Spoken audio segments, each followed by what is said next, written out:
అన్న నమస్తే అన్న. నమస్తే నమస్తే. ఏంది కాంగ్రెస్ పరిపాలన మస్తుగా ఉందా? మళ్ళీ కలకలాడిపోతున్నావు.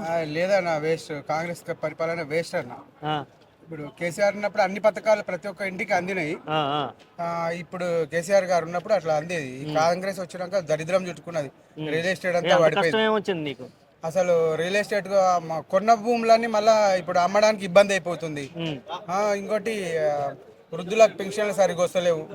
మళ్ళీ ఈ కరెంట్ బిల్ మాపోయినాడు, కరెంట్ బిల్ అట్లా మళ్ళీ కట్టాల్సి వస్తుంది. వచ్చి కట్ చేస్తాడు. ఫ్రీ రావట్లేదా? లేదు, రావట్లే అన్న.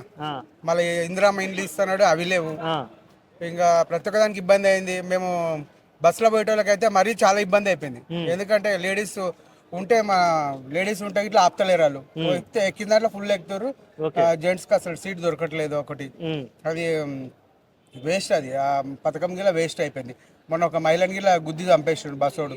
వాళ్ళ ఆతృతలో ఎక్కాలని ఆమె ముందుకెళ్ళి వచ్చేస్తుంది, ఆమె బస్ కింద పడిపోయింది. ఆడు అట్లా అన్ని ప్రాబ్లమ్సే ఉన్నాయి, ఒకటేం కరెక్ట్ లేదు. వేస్ట్ కాంగ్రెస్ పరిపాలన. ఓకే, రాబోయే పరిస్థితి ఎలా ఉండబోతుందంటావు? స్థానిక సంస్థల ఎన్నికలు ఉన్నాయి కదా మళ్ళీ బీఆర్ఎస్ వస్తారు. మళ్ళీ 100% బీఆర్ఎస్ వస్తుంది.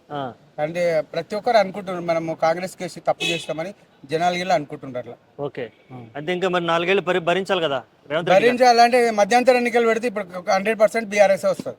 ఓకే, అవును. సరే అన్న. Okay, thank you. Okay, thank you.